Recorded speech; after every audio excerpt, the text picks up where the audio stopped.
All right, I'm here with my good buddy, What's up? Ben Pakulski, and we just walked around Highpark for like an hour and 90 minutes, and this is going to be the first episode of Biceps and Banter. So Working on my biceps. Brandon's working on his banter. That's exactly right. Yeah, we had a great conversation, just talked about training, life, nutrition, a whole bunch of good stuff. So I think you're going to love the episode. Listen right to the end so you don't miss any nuggets, and enjoy. Enjoy. Welcome to Biceps and Banter with expert trainer Brandon Crow.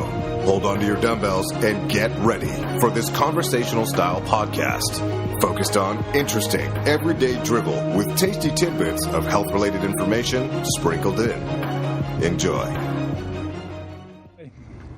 I know the area, man. You know if you get lost. I was at Orifice. I just finished a training session. What's that? Harmony Fitness on Orifice. Oh, okay. Yeah, I just finished up a training session. So yeah, I was looking how to get there to here. It's a nice area, man. I would move here for sure. This is where I grew up. It's a nice area of Toronto. Here. We'll walk like half an hour one way and then half an hour back. Sounds perfect. Are you sticking around in Toronto for a bit? Only till Thursday. Yeah. And then I go to the Arnold. Oh, so you are doing it? Well, yeah, man. Why not, right? So what was the deciding factor? Like what? Well, they just called last week, so I was going to go to shoot some videos there, and I'm like, yeah, you know, I kind of want to get away from that. And it's this interesting thing, man, where, and this is going to sound rude and weird, especially because we're recording it, but it brings me down. Like being around the industry, people rip you down, man. Like it's this, it's very empowering in maybe even a bad way to hear all the positive accolades, to hear all the, oh man, you did this for me, you did that for me. Yeah. At one point in my life, I crave that, but it's almost like buying a new pair of shoes, right? Where it feels awesome at first, like it makes you feel good about yourself for about 5 minutes, and then it goes away, and then you feel empty. Yeah. Right? Once they get like some scuff on them and kick them around a bit. Then I need a new pair. So you're always chasing. Yeah, that's right. So you're always chasing that external gratification. Yeah. And I'm trying to get away from that, man. Like, I don't know, man. It's just so vain, and it's so. I'm trying to shed that skin. If that makes sense. So totally. When I was coming down here, like you go through like the west part of Toronto, like Midtown, and then you kind of get down here. I've never really been to this place. I'm like, where the hell has this been? This is like a hidden gem. Midtown is weird, but this is great. And if you go that way, it's really nice. We'll walk that way later. Oh my goodness, yeah. Yeah, that way's like where I live. Because with Adrian, we're kind of deciding where we want to move, and the best thing about here, man, you're 3 minutes from the highway, so you can go east to go downtown, and then you go west to go to Etobicoke or to the Oakville or whatever. So it's honestly the perfect place, even to get where I was, Midtown to Toronto to here. Right. It took like 20-minute drive. Right. And it was nice, yeah. And you'll see this is probably the best hidden gem in the city. Highpark is awesome. So every time I come back for the summer, this is usually where we stay, and the kids will come play their day here. And it's awesome, man. There's hills, there's baseball fields. You'll see, it's pretty epic. Yeah. How are the kids doing? Fantastic, man. Life's greatest joy. Yes. Yes. Hopefully I'll know that one day. Yeah. That's the idea. Yeah, man, it's nothing better. Like, it's my only motivation to teach them how to be great humans, you know? Or at least not even teach them, but allow them to be great humans and not get in their way. Yeah. That's what you find I'm learning now, man. It's like, I study parenting a lot, and I study human psychology a lot, and so many parents unconsciously disempower their kids because they're afraid that they're going to leave. So they're afraid the kids are going to leave? Yeah, so they need their kids to be dependent on them. Right, okay, right? Yeah. So they take everything away, like they don't allow them to become independent because their only value in life is their kids. Yeah. The only way they place value in themselves is through the accomplishment of their children or the value of their kids. Yeah. So I see now why so many people take their independence away from their kids because they're so insecure in themselves. Well, yeah, and like unconsciously though, like they don't even realize they're doing that. Right. Well, yeah. Well, I think they're just afraid that the children will up and leave one day. Yeah. So I'm kind of dealing with this now, right? It's like my daughter's going to preschool and kindergarten, and She's gone for the whole day, so my wife's losing her identity. Yeah. She's confused. Yeah, because she's What am I gonna do with the myself? because she's the typical. I mean, not typical, but stay-at-home mom, right? Yeah. She loves it. She takes great care of the kids, but now what, right? Right. So she's losing her identity, right? You're like, oh no, the kids aren't going to need me anymore. What do I do? Yeah. Right. Well, I've been following her with a holistic. She does the holistic nutrition. Is she is going to start doing more of that?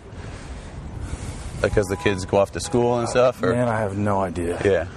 I have no idea. I mean, I think she has an interest. Yeah. But I also have no idea. Yeah.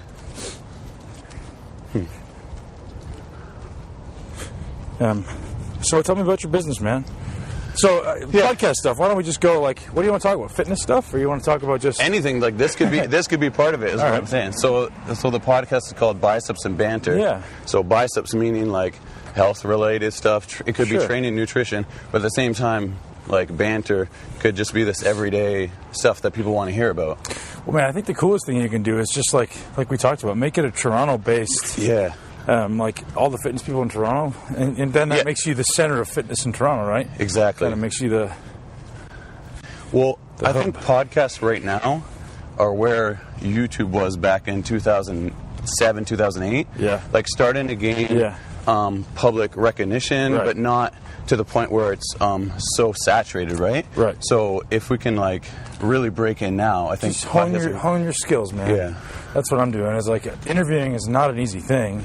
Because when someone's starting to talk about a complicated topic you don't know about, you have to pay attention enough to understand and ask a question. So it's definitely a complicated. Yeah, it's a skill, man. I've noticed that too, because I did an interview on the weekend with an ex-professional figure skater. Mm-hmm. And the thing is, you can't be caught up in your own head thinking about a response to what they're saying. Exactly. You have to just let them talk. Right. And then somehow catch the perfect question. Right. Yeah. My cousin, I think we talked about this. Adrian's cousin, the guy that does the Arnold impression. Okay. Yeah. The killer Arnold impression. Yeah. So he's going to do my intro and outro. Oh, amazing. Not as Arnold, but like he's a voiceover actor. Yeah. David Andrew Brent. He's amazing. He does like the best Arnold impression you've ever heard. So if people listen, why not do it as Arnold? Check it. What that? Why not do it as Arnold? That'd be amazing. I think I'm going to get him to do something down the road. You should get him to do could he talk for Arnold for the whole podcast? The whole thing. I'm going to interview him. That'd be amazing. I'm not sure if you've seen his video, but he's good at. He doesn't just say the one-liners. Right. He can have a conversation with you as Arnold. That's a lot of practice. Yeah. He's like, oh, don't you see? It's fantastic. Look at where we are. We're out in Highpark, and but he's good, right? Yeah. That's really good. And it's not forced. That's probably one of his best impressions. He used to be a comedian. Then he got into hosting shows. Yep. But now it looks like he's found his niche with voice acting. Sweet. And he's just going after it hard. I need to walk today, man. It's perfect weather. I know. Well, you brought the weather. I'm not sure if you heard. Had a pretty brutal winter. That gives me an idea right there. Of 7 feet of snow right Horrendous. there. Well, that's even melted. Yeah. Last week was out of control. We haven't had a winter like this in Toronto in a while. Really? Yeah. I mean, it's amazing how sheltered we are in Florida, right? Yeah. It's literally 92 degrees there today. Yeah. And oh, okay. Is there snow somewhere in the world? Yeah. What? Well, you guys had one kind of cold week, but Yeah, exactly. this kind of weather, maybe, right? Or colder? No, not. Maybe a little about this. Yeah. Later in the day, and the sun is still hot down there, but if you're in the shade, it's a little bit cold. We had literally 1 week of the year where you get to wear a hoodie. The rest of the time, you're wearing shorts and a t-shirt. Yeah. I do like that. I was thinking even Florida. I mean, California. If it wasn't in the U.S., I'd move there. If it was part of Canada, I'd move there. 6 months there, right? Yeah, exactly. Extended vacation type thing. Mm-hmm. You become a young snowbird. You just got to figure out a way to make money online. That's what I'm doing. So, I used to be so against cell phones and social media, right. And put your cell phone down, whatever. But it's such a necessary evil Unfortunately. Kind of unfortunately. Yeah, I hate it. But it's such a necessary evil. If you want to make money and if you want to be part of the future, it's online, man. Yeah. Right? So. Yeah. But I mean, I'm learning so much about business, and there's so many facets that people don't think about that impact your ability to grow a substantial business or have a big impact, you know? Yeah. For everybody's egos, man, like, the more you study, or I guess the more I become an influencer, the more you have to study human dynamics and human psychology to understand. Oh, totally. Oh, man. Everybody's different. Yeah, and they want to be talked to a different way. Yeah. And, you know, you say the same thing and three people take it three different ways. Yes. It's very interesting, man. Well, even when I started working with you, like 7 or 8 years ago, like the way you would approach things with me, like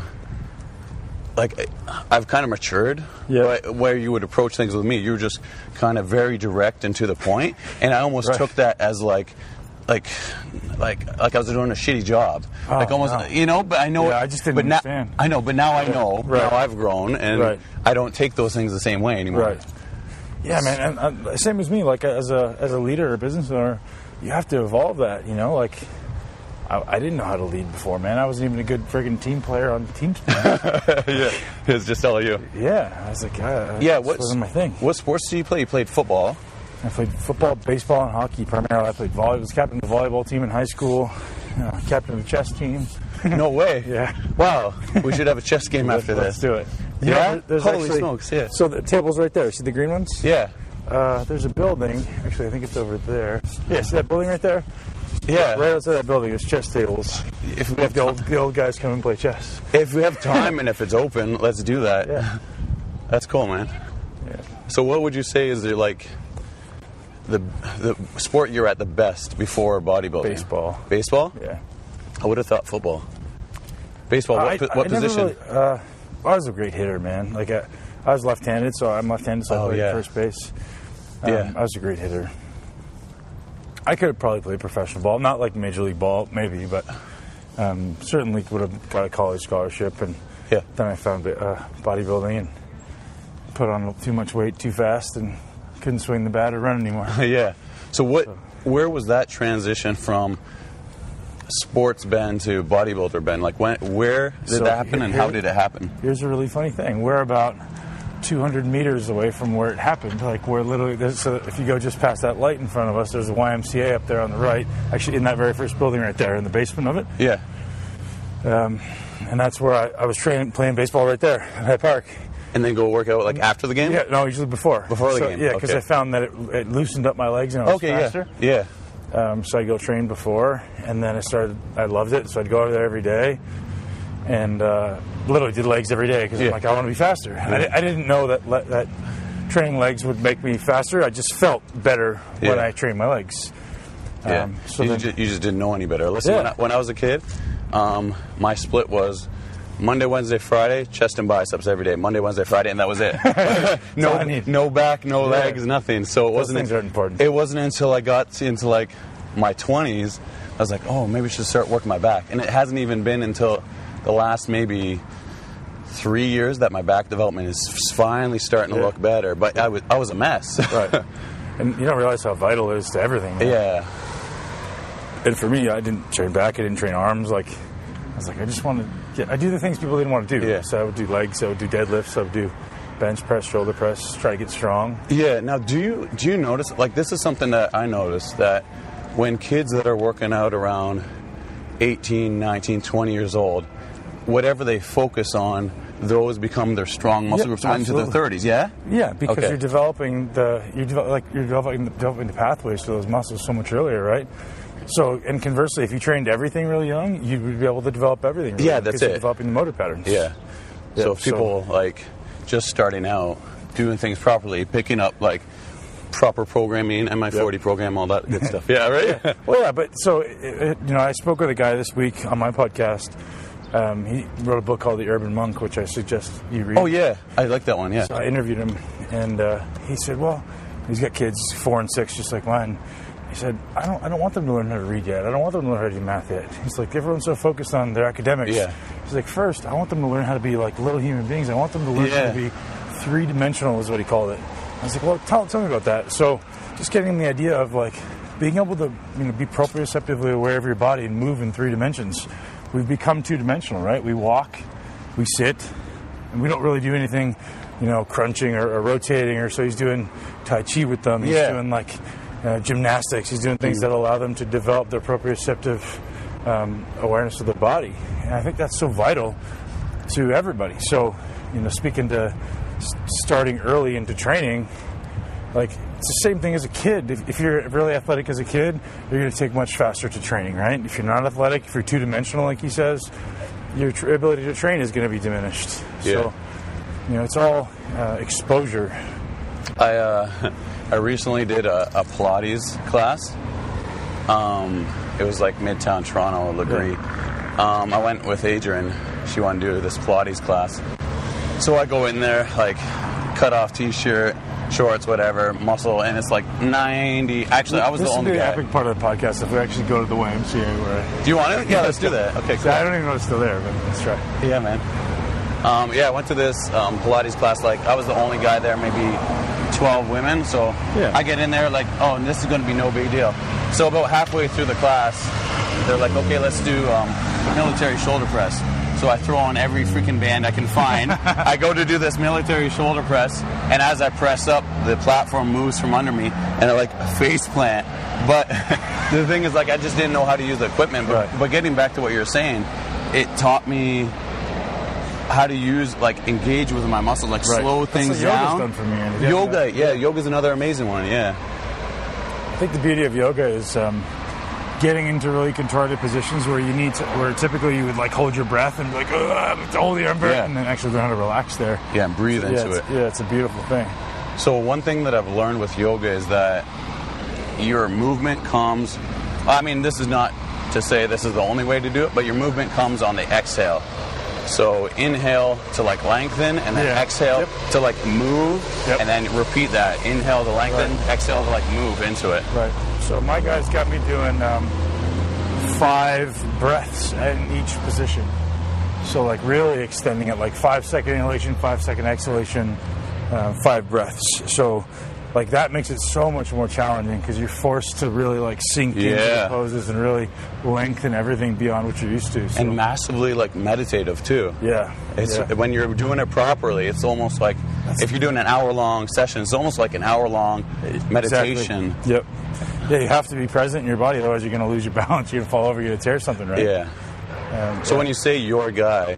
so I've got a guy in Tampa who... do you do group or do you one-on-one? Or I do both. Yeah. So I do a couple privates and I do a couple group things. It's kind of like my grounding session for the week on Saturday morning at 7:30, 90 minutes. Yeah. It's the best thing in the world. Your own time, put your phone in airplane mode and just... Yeah, that's awesome. My phone is often in airplane mode, man. I tried that too, It's just, I never have it on. Usually what I'll do is I'll have airplane mode, and then I'll flick it on when I'm ready to deal with whatever is on there. Right. Yeah, and having an online business is, not the best thing to not want to have your phone on all the time. But I'm so introspective now, man. Like, I guess I've always been introspective, but I don't want to always be verbalizing my life. I don't always want to be showing people my life because it's going to take away from my ability to be introspective. Yeah. Right. So I think I choose. I'm running into that similar situation. Like I'm trying to get myself out there more. Yep. But at the same time, just like you said, you kind of lose that introspectiveness. Yeah. Like it's a fine balance. Right. Yeah. So it's in that building. So was it like one of those? Like basement, like dungeon style gyms, and like just. Well, no, I don't even know it's there now. Okay. No, it's a dump. Is it still there? I don't know. Let's see. I started at a dump in Brantford, Boys and Girls Club in Brantford, but there's something about it, like working out in like that environment that you can just go hard. I think. Well, so the gym I went to after this one was that hard, dumpy, like hardcore place called Max Gym. Right. Yeah. That place was amazing. This place is like your typical YMCA, man. It's like a big pool. There's some ping pong tables. I called the Highpark Athletic Club now. So Max, I haven't been back here since I was 15. Oh, cool, man. Max Gym. Who were you training with at that time at Max Gym? Vic. Okay, yeah. Yes, Vic. Yeah. Yeah, Vic and Dan. How's he doing? He's amazing, man. So he's got 3 kids now. Just had a daughter. It's great to see us. Yeah. Do you still get in touch with him? Yep. Yeah, man. I talk to him as often as I can. He's my best friend in the world, man. So. Yeah, it's important to have those best friends. Right? Man, like you're not talking to the guy for 6 months. Yeah. Still best friends, right? Exactly. It's the best. That's how it should be. Yeah. Like nothing changed. Yeah, that's how it should be. He's the greatest human being. That changed my life. I owe him so much. So I got to get this on my film. What's up, boys and girls? So I'm doing a podcast with my great buddy Brandon Crow, the Biceps and Banter podcast. We're walking around Highpark and just talking about some cool stuff. But the reason I'm doing a video is because I'm actually walking up to a pretty special place. The very first gym that I ever went to in my life is right here. It's changed. I don't know if it's still there, but we're going to scope it out. It used to be the YMCA. I was 15 years old when I first picked up a weight in this place. This is the first time I saw Flex magazine, and I thought it was disgusting. But I'm going to check it out and see what it looks like now. Yeah. I'd love for you to be there. Yeah. Oh, man. What's up, man? Hey, how are you? Good, how you doing? Good. So I'm just coming in. I trained here 20 years ago. Wow. So I'm coming to check it out, man. Sure, yeah. If you don't mind me walking around. Yeah, you take a look downstairs if you want. Cool, to. thanks, You know which way to man. go? I could probably figure it out down these stairs here. Yeah, 2 flights down, main gym, and weight rooms on the far left-hand side. Awesome. What's your name, man? Dara. Daryl. Good to meet you, man. Ben. Pleasure. Thank you very much. Yeah, nothing's changed, man. It's all the same. Oh, that's funny. Go ahead. Yeah.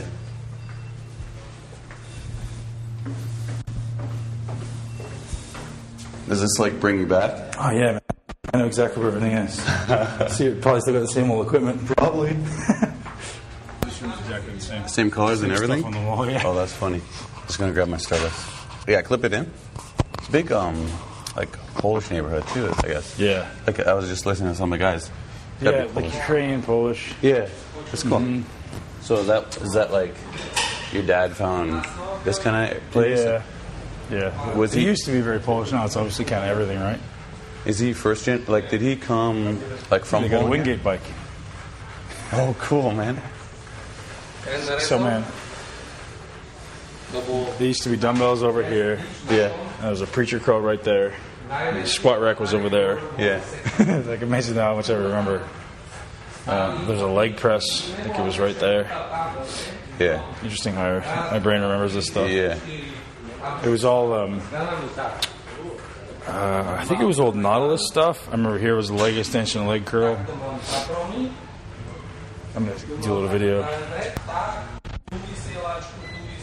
So we're in the original Highpark YMCA where my leg training commenced. This is where the leg extension used to be.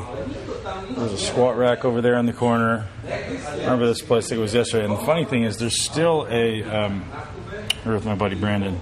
We're here, there's still the same leg raise stuff on the wall where I used to do my leg raises every day. It's 20 years, so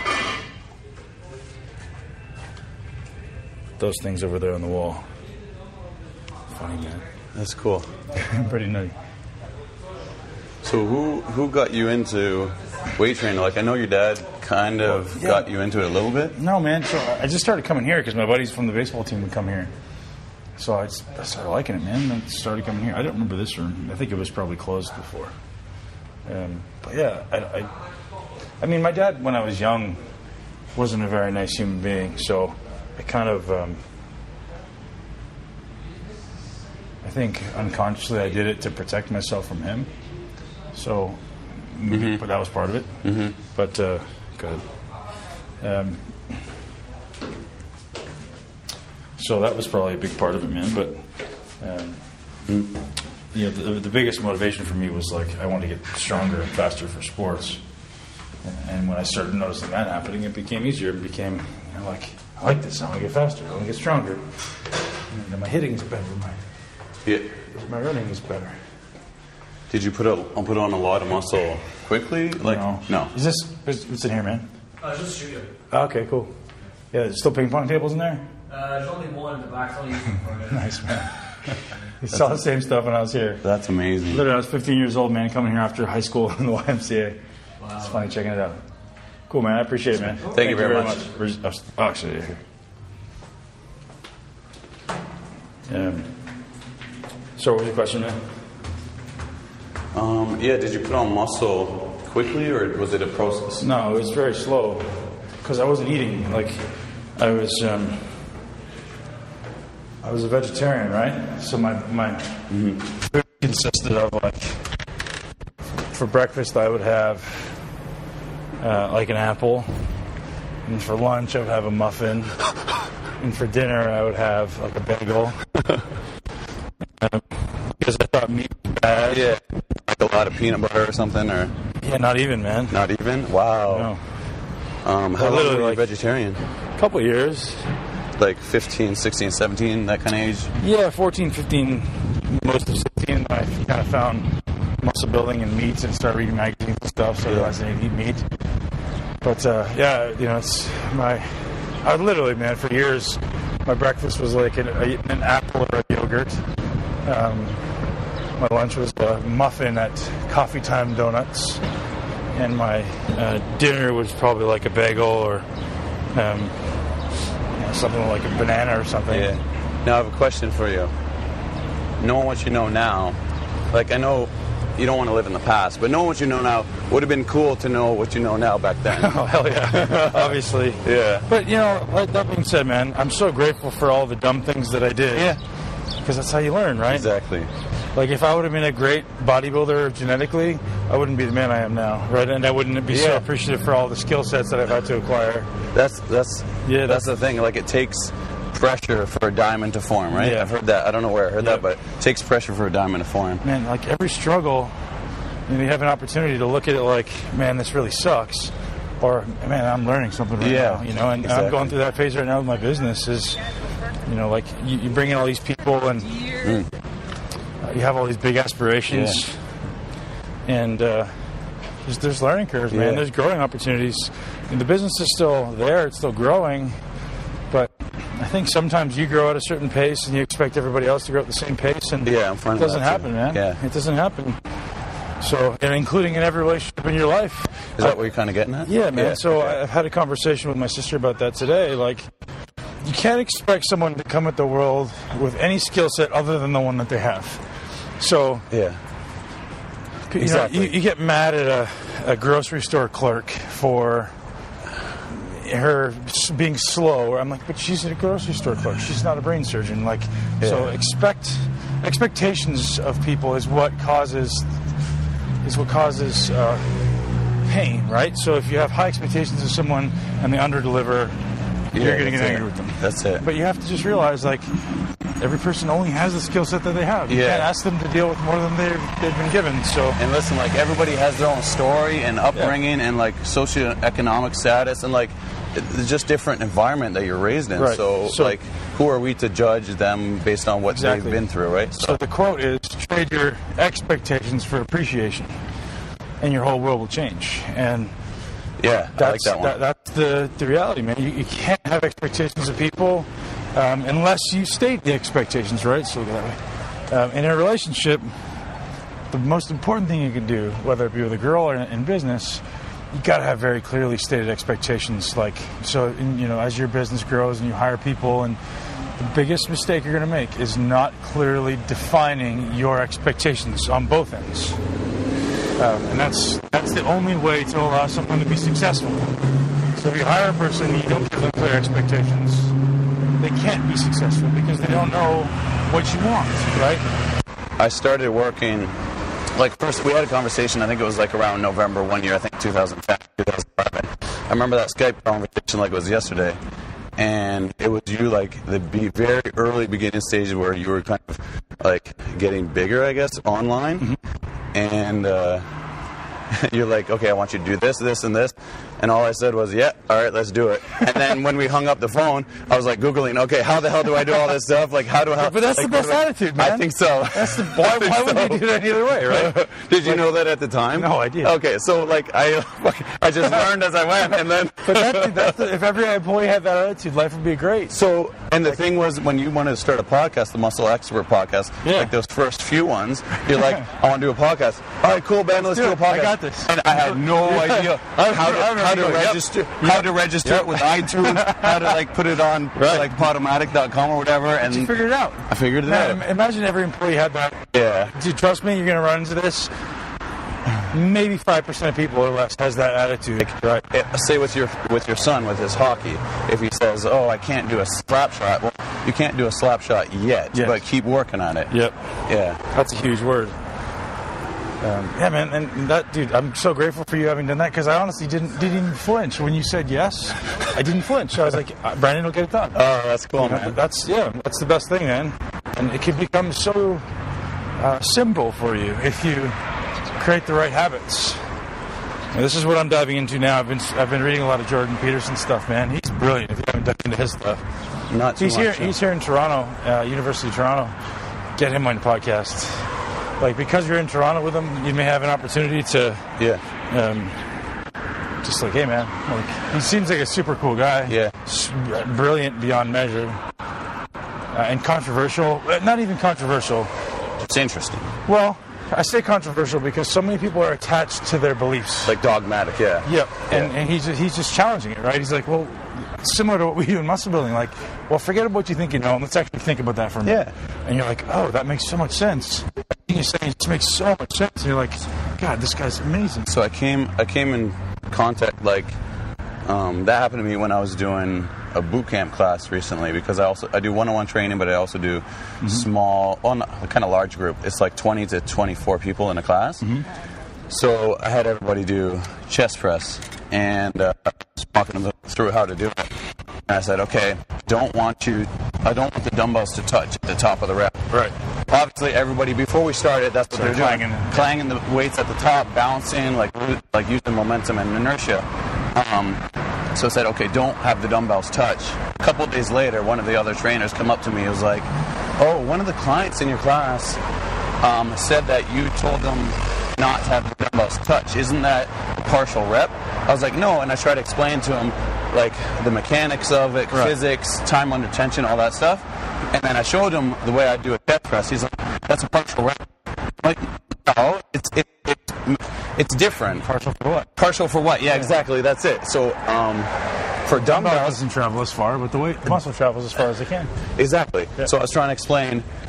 Whereas when I do like a cable fly, you know, I might bring them like close together, maybe even touch, like depending on the available range and angle. But for dumbbells specifically, like you're just focusing on the length and portion of more or less. Right.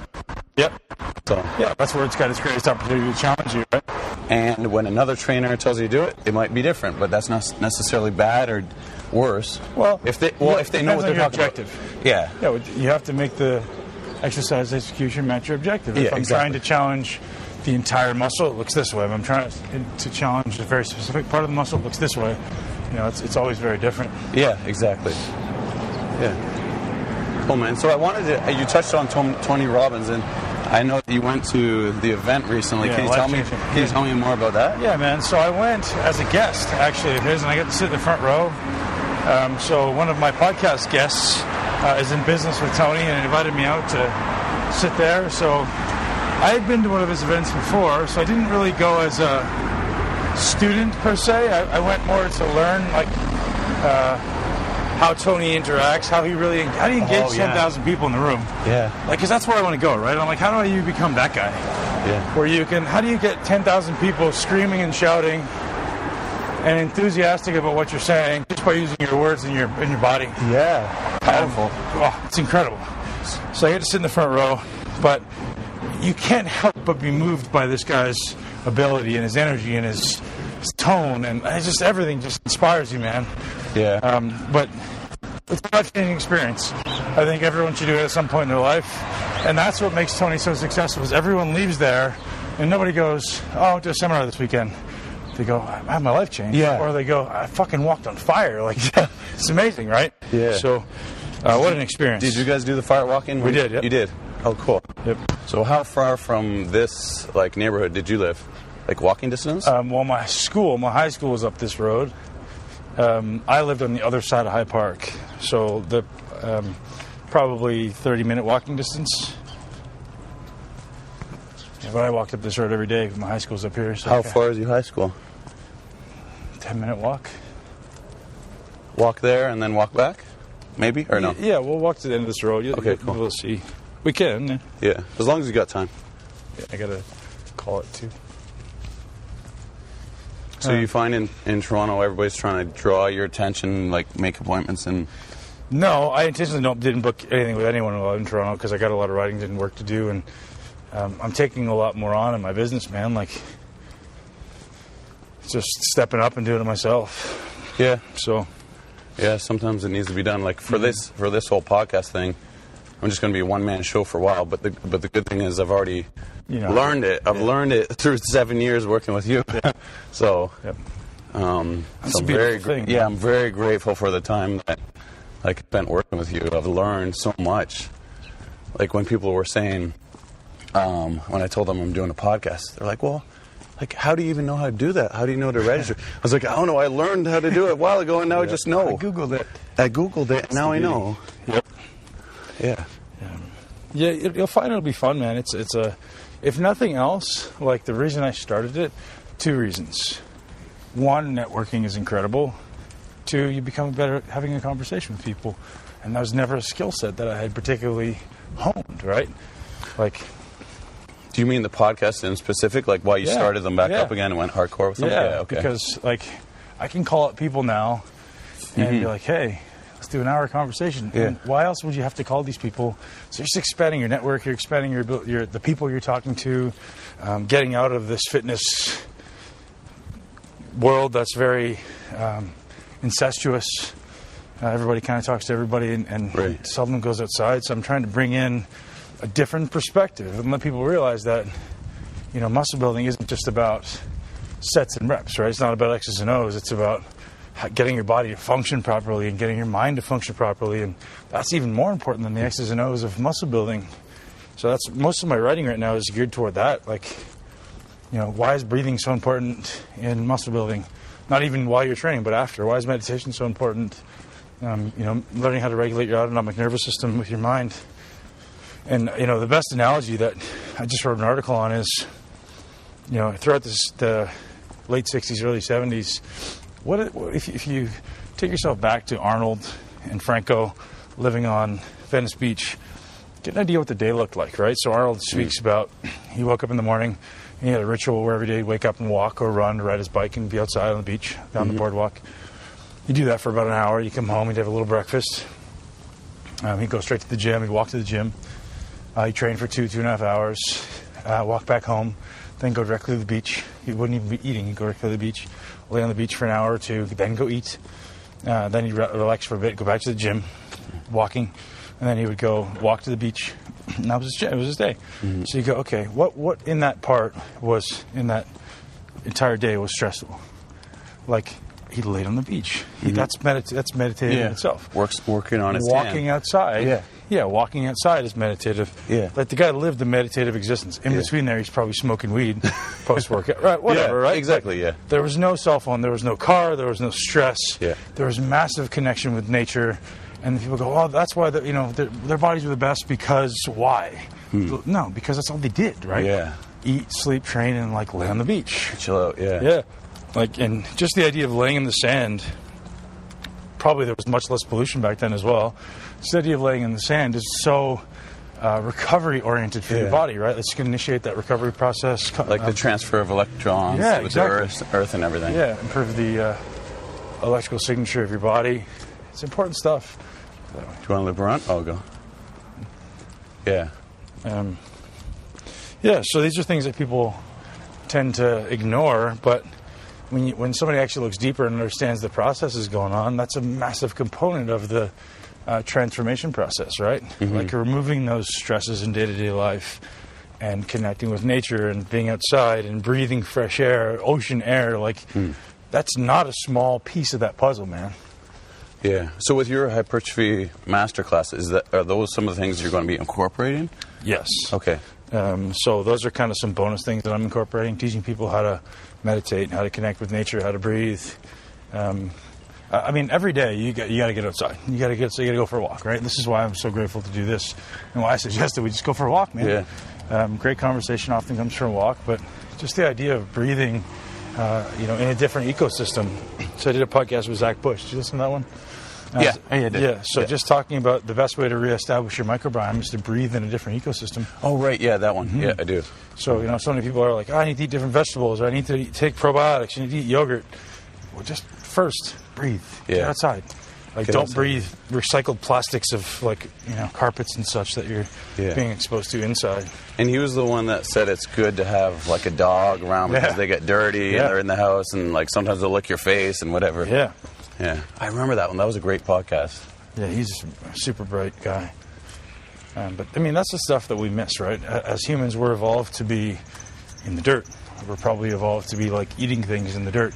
We probably went around sniffing other people's poop, right? And that's what allowed your microbiome to evolve to where it has. Yeah, So many people are freaked out about this whole hand washing and sanitizing, but it's ridiculous. Yeah, it's going to kill you, right? I think the tide is kind of starting to turn with people like you and him, and that are doing different things in the space and starting to expand the knowledge. It's almost like we got away from that, right? And now we're starting to shift and come back towards it. So, man, my thing with my son every Saturday is we go to a national park in Florida, and we go outside and we ride bikes and we go hiking, and we get dirty, we play in the sand, we goof around, and then we'll go for lunch. And does he wash his hands? I don't care. I don't care. Yeah. I don't ask. Yeah. If he wants to, go. If you don't. Yeah. He's not going to kill you. Yeah. If anything, it's going to help you, especially because it's the microdosing of new bacteria, right? Yeah. It's not like you're eating poop. Yeah. Right? Just a little bit. Right. Yeah. Yeah. They say that a lot with peanut butter too with kids. You expose them as maybe babies, just a tiny little taste of peanut butter, and then apparently, I don't know if this is true, but apparently they're supposed to be okay and not have any peanut allergy. Yeah. I don't know how true that is. I don't know if it's something that I want to get guinea pig with, but you never know, right? But it's interesting, though. Yeah, I don't know where peanut allergies are coming from, man, to be honest. It's such an interesting thing. It's rampant now. Well, the first correlation you think is maybe it's vaccines, right? I don't want to be that guy that call that out, but right, yeah. What else would it be, right? Antibiotic use or vaccines? There's got to be one of the two. So I saw this post on Facebook recently. It was back when I was a kid. How you doing, man? It's getting warm out here. Yes, beautiful. Perfect day for being outside, right? Yeah. Have a good day. Yeah, so I saw the post on Facebook. When we were kids, I think there was I don't even know what the number was, 72 or 73 vaccines that we had by the time we're 18. Kids nowadays. Really? Yeah, I didn't think it was that much. I only remember maybe getting 12 shots. Right. I don't even remember. But now I saw a stat that the vaccines are up to 270 something by the time you're 18. That's nuts. I don't know. I'm definitely not an anti-vaxxer, but I'm you got to be careful with that stuff. Right. Obviously, you don't want polio or measles, mumps, rubella, but, So I just canceled this trip to Australia. I was going to take my kids to Australia for the summer because they can't go in the country without specific vaccines. I'm not going to go to Australia. That means I have to get vaccines. Yeah. It's ridiculous. Yeah, totally.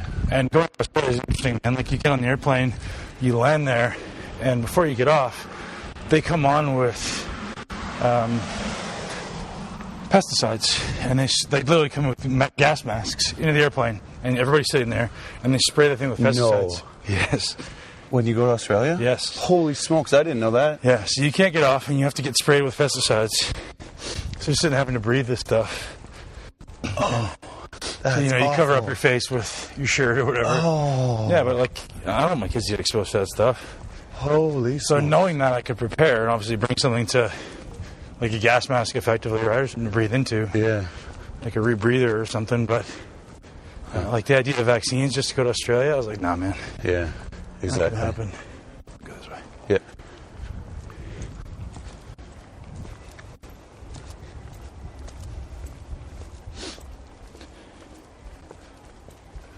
So when do you fly out to do the Arnold? Thursday. Okay, and you're going right from here to... Yeah. Yeah? Yeah. Cool. Yeah, I'm excited, man. So I got a couple of videos planned, and then I'm home for a couple of weeks, and then I get to go to super training gym, Mark Bell's gym. So that'll be fun. You know Mark Bell?